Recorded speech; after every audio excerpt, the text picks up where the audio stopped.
കർത്താവ് ഭവനം പണിയുന്നില്ലെങ്കിൽ പണിക്കാരുടെ അധ്വാനം നിഷ്ഫലമാണ്. എല്ലാവർക്കും നമസ്കാരം.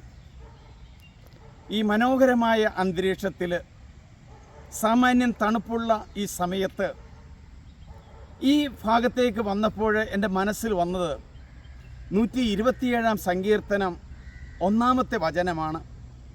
കർത്താവ് ഭവനം പണിയുന്നില്ലെങ്കിൽ പണിക്കാരുടെ അധ്വാനം നിഷ്ഫലമാണ്. ഒരുവൻ നേരത്തെ ഉണരുന്നത് കൊണ്ടോ താമസിച്ചുറങ്ങുന്നതുകൊണ്ടോ മാത്രം ഫലമില്ല. കർത്താവ് എല്ലാം കാക്കുന്നു. നമ്മളെല്ലാവരും അധ്വാനിക്കുന്നവരാണ്. യേശു പറഞ്ഞില്ലേ, അധ്വാനിക്കുന്നവരും ഭാരം വഹിക്കുന്നവരും എൻ്റെ അടുക്കൽ വരുവിൻ, ഞാൻ നിങ്ങളെ ആശ്വസിപ്പിക്കാം. ആ 127 സങ്കീർത്തനത്തിൽ കർത്താവ് ഭവനം പണിയുന്നില്ല, യഹോവ ഭവനം പണിയുന്നില്ലെങ്കിൽ പണിക്കാരുടെ അധ്വാനം നിഷ്ഫലമാണ്. നമ്മളെല്ലാവരും ഭവനങ്ങൾ പണിയുന്നവരാണ്. നമ്മളെല്ലാവരും കെട്ടിടങ്ങൾ പണിയുന്നവരാണ്. ഇവിടെ മനോഹരമായ വിശ്വദീപ്തി സ്കൂളിൻ്റെ ഒരു മനോഹര ബിൽഡിംഗ് ഉണ്ട്. ഇവിടെ എത്രയോ കുട്ടികളാണ് പഠിക്കുന്നത്. ഈ കെട്ടിടം പണിയുമ്പോൾ എനിക്കറിയാം എത്രമാത്രം ആളുകൾ പണിതു.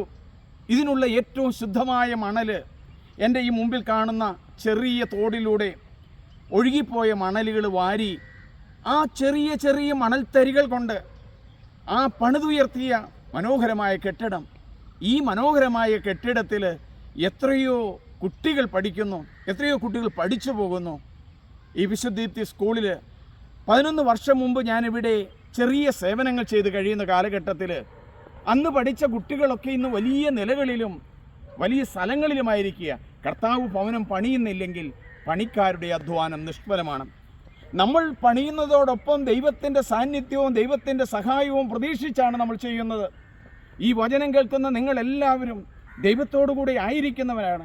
ഒരുപക്ഷെ ഹിന്ദു ആയിരിക്കാം, മുസ്ലിം ആയിരിക്കാം, ക്രിസ്ത്യാനി ആയിരിക്കാം, സൊറാസ്ട്രിയൻസ് ആയിരിക്കാം, ബുദ്ധമതക്കാരായിരിക്കാം, ജൈന മതക്കാരായിരിക്കാം. പക്ഷേ ദൈവം എന്ന് പറയുന്നത് നമ്മളെല്ലാം. കർത്താവ് ഭവനം പണിയുന്നില്ലെങ്കിൽ പണിക്കാരുടെ അധ്വാനം നിഷ്ഫലമാണ്. ഒരുവൻ നേരത്തെ ഉണരുന്നതുകൊണ്ടോ, ഞാൻ നേരത്തെ പണിയാമെന്ന് കരുതി നേരത്തെ ഉണർന്നുകൊണ്ടോ ഫലമില്ല. കർത്താവ് ഭവനം പണിയുന്നില്ലെങ്കിൽ പണിക്കാരുടെ അധ്വാനം നിഷ്ഫലമാണ്. ഒരുവൻ നേരത്തെ ഉണരുന്നുകൊണ്ടോ താമസിച്ചുറങ്ങുന്നതുകൊണ്ടോ മാത്രം ഫലമില്ല. കർത്താവ് അവരുടെ കൂടെ വേണം. പലപ്പോഴും ദൈവത്തിൻ്റെ അനുഭവങ്ങൾ നിറഞ്ഞ ഇന്ന് രാവിലെ ഈ വിശ്വദീപ്തിയിൽ ഞാൻ കുർബാന ചൊല്ലി. കുർബാനയ്ക്ക് ശേഷം ജോസ് എന്ന് പറയുന്ന ഒരു മനുഷ്യൻ വന്നു. ഞാൻ ആ മനുഷ്യനോട് ചോദിച്ചു, ഭാര്യ വന്നിട്ടുണ്ടോ? ഉണ്ട്. 11 വർഷം മുമ്പ് ആ സഹോദരി എന്നെ കാണാൻ വരുമ്പോൾ ആ സഹോദരിയുടെ ചുണ്ടിൻ്റെ എവിടെയെല്ലാം വെളുത്ത പാടുകൾ, കൈയുടെ ഇവിടെയെല്ലാം വെളുത്ത പാടുകൾ. പൊട്ടിക്കരഞ്ഞു. വളരെയധികം നേരമിരുന്ന് പൊട്ടിക്കരഞ്ഞു. സ്നേഹമുള്ളവരെ, കുർബാന ചൊല്ലി മിശിഹായുടെ ശരീരവും രക്തവും നിത്യജീവൻ നൽകട്ടെ എന്ന് പറഞ്ഞ് ആ മകളുടെ നാവിൽ വെച്ച് കൊടുത്തു. ആ ഈശോയെ സ്വീകരിച്ച ആ നിമിഷം തന്നെ അവളുടെ ആ ചുണ്ടിലും നാവിലുമുണ്ടായിരുന്ന പാണ്ഡുരോഗം പൂർണ്ണമായിട്ട് സൗഖ്യപ്പെട്ടു. അത് കർത്താവ് ഭവനം പണിതു.